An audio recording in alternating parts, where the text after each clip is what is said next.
নমস্কার, ভীষণ প্রশ্ন নিউজে আপনাদের সকলকে স্বাগত।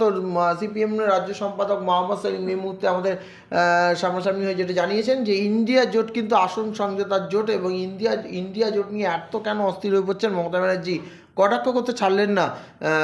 সিপিএমের রাজ্য সম্পাদক মোহাম্মদ সেলিম তিনি কিন্তু মালদার পার্টি অফিস থেকে বসিয়ে এটা জানিয়েছেন। কেন মালদার পার্টি অফিস থেকে বসে জানিয়েছেন? কারণ আজকে মালদায় বাম ছাত্র সংগঠন অর্থাৎ এসএফআই এর রাজ্য সম্মেলন চলছিল, তারা যে শেষ দিন, এবং তারা কিন্তু যে নেতৃত্ব নির্বাচন করলো, নেতৃত্ব নির্বাচন হলেন সিপিআইএম সিপিআইএমের ছাত্র সংগঠন এসএফআই এর 38তম রাজ্য সম্মেলনে নবনির্বাচিত রাজ্য সম্পাদক হলেন দেবাঞ্জন দে। কলকাতা জেলা কমিটির সভাপতি ছিলেন দেবাঞ্জন, এবার হলো দেবাঞ্জন দে রাজ্য সম্পাদক এসএফআই এর, এবং সভাপতি হলেন প্রণয় কাঞ্জি।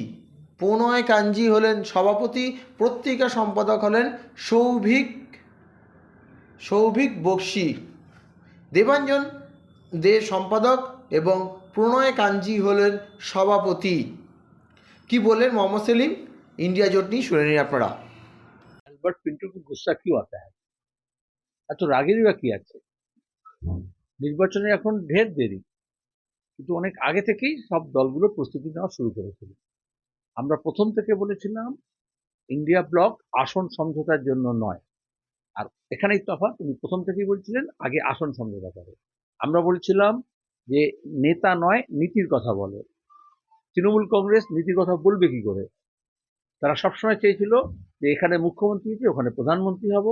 আর এটা বিজেপি বা আরএসএস চায় Modi versus Mamata, Modi versus Kejriwal, Modi versus আরেকজন কেউ। কারণ এই যে ধর্মকে নিয়ে, মন্দিরকে নিয়ে, টেলিভিশন চ্যানেলকে নিয়ে, খবরের কাগজকে নিয়ে, মিডিয়াকে নিয়ে এবং সাজগোজ করে এমন একটা ব্যক্তি হিসেবে একটা অবতার তৈরি করার চেষ্টা করা হচ্ছে। এবার বলা হবে অবতারের সঙ্গে একটা সাধারণ মানুষের তো তুলনাই হতে পারে না। আর আমরা এই জন্যই বলেছিলাম রাজনীতিটা ব্যক্তি নয়, নীতি ভিত্তিক হোক। বেকারদের কাজের প্রশ্ন, চাকরির প্রশ্ন, কৃষি সমস্যার সমাধানের প্রশ্ন, স্বাস্থ্যের প্রশ্ন, শিক্ষার প্রশ্ন, যেভাবে কোভিড করোনার সময় সে রাজ্য সরকার হোক কেন্দ্রের সরকার হোক মানুষকে মরতে দিয়েছে বা মেরে ফেলেছে, যেভাবে টাকা রোজগার করেছে, ওদিকে পিএম কেয়ারের নামে, এদিকে আমাদের রাজ্যে যেভাবে ভুয়ো ভ্যাকসিন দেওয়া হয়েছে, যেভাবে লাশ কবর পায়নি, শ্মশান পায়নি, ভাসিয়ে দেওয়া হয়েছে, পুঁতে দেওয়া হয়েছে, হিসেব নেই। সেগুলো মানুষের কাছে আসুক। প্রত্যেকটা মানুষ প্রত্যেকটা পেশায় যে যা করতো লকডাউন এবং তোমার গিয়ে নোটবন্দির আগে, তার থেকে তার এক ধাপ নেমে গেছে। উন্নয়ন মনে হচ্ছে এক ধাপ এগিয়ে যাওয়া। এই কথাগুলোকে আনতে হবে। সেটাতে মুখ্যমন্ত্রী রাজি নন। বরঞ্চ এখন বোঝা যাচ্ছে বোধহয় কেন্দ্র সরকারের সঙ্গে কথা হয়েছে, ইডি সিবিআই তে অভিষেককে ছাড় দেওয়া হবে।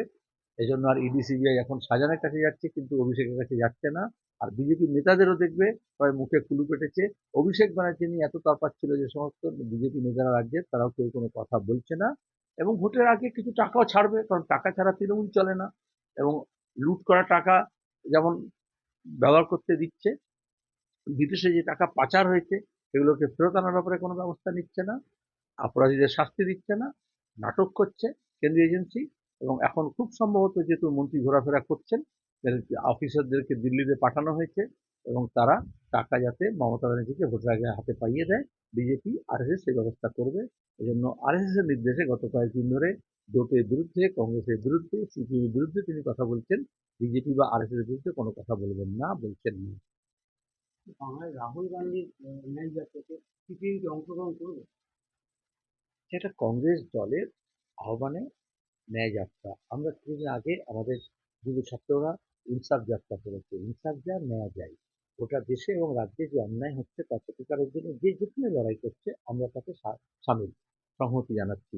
যখন ছেলেমেয়েরা মাতঙ্গিনী হাজরা মূর্তির নিচে, গান্ধী মূর্তির নিচে দিনের পর দিন ধরে চাকরি নিলাম করেছে, চুরি করে যাওয়া তাদের বিরুদ্ধে যখন ন্যায়ের কথা বলছে, হাইকোর্টে গিয়ে, সুপ্রিম কোর্টে গিয়ে যখন মানুষ ন্যায়ের কথা বলছে, আনিস খানকে খুন করেছে, তার যখন অপরাধী শাস্তি পাক, সেই জন্য যখন ইনসাফের জন্য লড়াই করছে, আমরা সব জায়গায় আছি, আদালতের মধ্যে আছি, রাস্তায় আছি।